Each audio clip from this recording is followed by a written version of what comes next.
The first time I caught Victor Grayson eyeing my 1967 Shelby GT 500 from across the street, I should have sensed trouble on the horizon. It was an unusually warm February morning in our quiet suburban neighborhood of Pinewood Grove, and I was out in my driveway, gently buffing the car's legendary racing stripes with a microfiber cloth. The Shelby had been my grandfather's treasure, kept in pristine condition and handed down to me 5 years ago after he passed. Not a day went by that I didn't think of him when I saw that car, recalling the tales he'd spin about racing it down back roads in his younger days, when gas was cheap and life felt simpler. "Man, that's a stunner," a voice broke through my reverie. I turned to see my neighbor, Sam, leaning over his fence, coffee mug in hand. "Bet she still purrs like a champ when you let her loose." "When I take her out, she sure does," I said with a grin, running my hand over the glossy enamel finish. "I've been SAVYing her runs for special moments lately."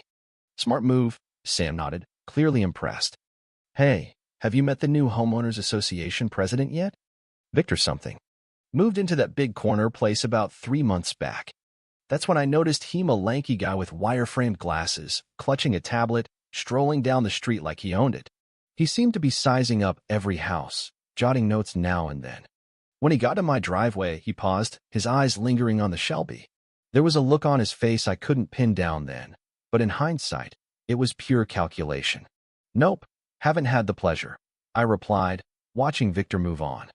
"Well, word is he's on a mission to update the neighborhood," Sam said, making air quotes. "Started handing out violation notices his first week. The Hendersons got one for their bird bath being 2 inches too tall." I laughed, but Sam's tone hinted this was more than idle chatter. "Sounds like a real gem." "Just keep an eye out," Sam warned, sipping his coffee. "Lisa over on Cedar Lane had her garden gnome see something about an obscure, aesthetic continuity rule no one knew existed." I nodded, half listening as I went back to polishing. Looking back, that heads-up should have sent me digging through the HOA bylaws I'd barely skimmed when I bought the house 7 years ago. But like most folks in Pinewood Grove, I'd gotten along fine with the old HOA leadership minor nudges about trash cans or lawn care, nothing heavy-handed. That was about to change. 3 days later, a crisp envelope arrived, stamped with the Pinewood Grove Homeowners Association logo. Inside, a letter informed me that non-operational vehicles couldn't be stored in driveways per Section 7, Paragraph 12 of the community rules. I had 72 hours to move the Shelby to a garage or off the property or face a due law 100 daily fine. I grabbed my phone and dialed the HOA office, which apparently now had longer hours under the new regime. "Pinewood Grove HOA, this is Cheryl," a chipper voice answered. "Hi, Cheryl, this is Ethan Carter at 1428 Elm Drive. I got a notice about my carrot's a mistake. My Shelby's in perfect shape, not non-operational. 1 SEC while I pull your file, Mr. Carter." I heard keys clicking. "Here it is. The report says the vehicle hasn't moved in at least 2 weeks, so it's classified as stored, not parked." I pinched my nose, holding back irritation. It's a Classica 1967 Shelby GT 500. It's valuable, not some rust bucket. I don't drive it daily to preserve it. "I get that, Mr. Carter, but the rules don't bend for vehicle type or value. You can appeal with Form HOA 201127 and proof it's driven regularly." "This is insane," I snapped. "I've lived here 7 years with this car in my driveway, no issues before." "The board's enforcing all guidelines more strictly now," Cheryl said, her tone still annoyingly upbeat. "I can email you the form." "Fine, send it," I grumbled, GIVing her my email before hanging up. That night, I sat at my kitchen table, filling out the appeal form, a pit growing in my stomach. It demanded proof of regular use, maintenance records, and registration, all of which I had, but it felt like an invasion to justify keeping my own car on my own property. I attached the registration, recent SERVYC receipts, and photos of the car's flawless condition, plus a note about its sentimental value, hoping for some empathy. It didn't work. 5 days later, a thicker envelope arrived. My appeal was denied, something about aesthetic and functional uniformity requiring regular use of Y-Cybel vehicles. Classic cars, it said, belonged in garages or storage facilities. Trouble was, my garage held my daily driver and my workshop, where I restored old furniture as a hobby. Storage units cost a fortune money I didn't want to spend on a car I loved HOA clothes. As I mulled my options, Sam called. Just walk the dog past your place if there's a warning sticker on your Shelby. I dropped the phone and bolted outside. Sure enough, a glaring orange sticker screamed, "Violation notice," on the driver's window, threatening towing within 48 hours at my expense. Peeling it off left a sticky mess, another headache I didn't need. Then Victor Grayson himself marched up my driveway, tablet in hand. "Mr. Carter, I presume," he said with fake warmth. "I see you found our notice." "Hard to miss," I shot back, pointing at the sticker. "Was it really necessary to slap it on the glass?" "Standard protocol," he said with a shrug. "I wanted to follow up since you're so attached to this vehicle. The board's serious about this, but we're reasonable. Let's talk options." I crossed my arms, leaning against the Shelby. "I'm all ears." "We know storage can be pricey," Victor said, adjusting his glasses. "So, we'll give you 2 weeks instead of 48 hours provided you cover the car completely with a plain, neutral cover. No logos." "And if I don't?" "Then towing proceeds as planned," he replied, his tone sharpening. "Our tow company specializes in classics, so no worries about damage." I doubted that. "Look, Victor, this car's been in my family for generations. It's registered, insured, pristine, not dragging down property values. If anything, it boosts them. Any neighbor complaints?" He tapped his tablet. "Enforcement isn't complaint-based, Mr. Carter. The board's reviewing all properties for compliance.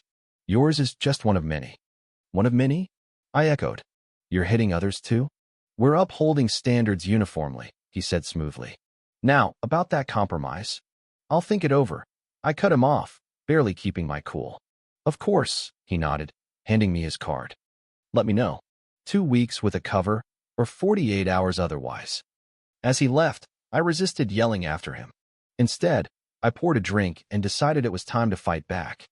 The next morning, I called in sick, first time in 3 years, and dug in. I pored over my home purchase HOA docs, finding the vague vehicle rules open to interpretation. Then I called the old HOA president, Margaret Klein, now retired in Florida. She was sympathetic. "That's not what that rule was for," she said after I explained. "It was about junkers and abandoned car safety hazards. We added it in 2017 after a guy ran a chop shop from his driveway." "Any advice?" I asked. "Request a formal hearing and writing copy, all board members." "It'll stall things," she suggested. I followed her lead, drafting a hearing request and hand-delivering it to each board member. I also rallied neighbors, starting with Sam. Turns out, plenty were getting hit with petty violations, fence heights, flower types, you name it. A week later, my hearing was set for the next Tuesday at the clubhouse.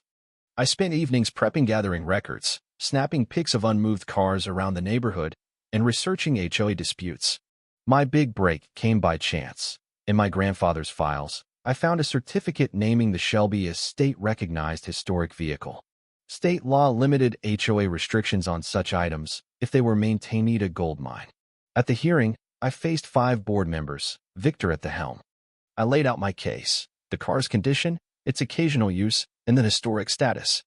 "State law protects this," I said, handing over copies. "HOAs can't restrict display if it's safe and maintained." Victor's face tightened, but a board member, retired lawyer Helen Brooks, perked up. "This is Edward Carter's registration." "Your relation?" "My grandfather," I said, passing more papers. "It's mine now, with updated historic certification." Victor pushed back. "It's still stored, not guaranteed aesthetic issue." Helen cut in.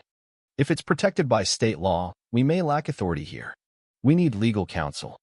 The board voted 4-1 to table it pending review. Victor the lone dissenter. Neighbors cheered me after, but I knew he wouldn't quit. Sure enough, next morning, a new notice hit my mailbox. My grass was too tall, my shrubs unapproved, pure retaliation. Sam confirmed others were targeted too. "We're calling a special meeting, 25 fan tram of residents can demand it." "Count me in," I said. Our grassroots push took off. We got 30 fan tram signatures in days, forcing a meeting on March 28th. Meanwhile, I dug into Victor's past 3 communities in 8 years, all with strict HOA rules, then property buyouts. It smelled like a scam to tank values for developers. The meeting was packed. We presented stats, inconsistencies, legal limits, and Victor's history. He faltered as board member James Lee moved to suspend all notices for Reeve YU past 3-1. Then old-timer Harold Vance dropped a bomb. Victor resembled a guy from a similar scheme elsewhere, under a different name. Victor bolted, and soon his house was for sale. The board rescinded all his notices, reformed the HOA with resident input, and my Shelby sparked a neighborhood Reeve Y Val classic cars came out of hiding, and we started a monthly show. Victor, a.k.a. Martin Blackwell, got tied to a fraud ring. Our fight wasn't just about a car, it was about home, heritage, and standing up for what matters.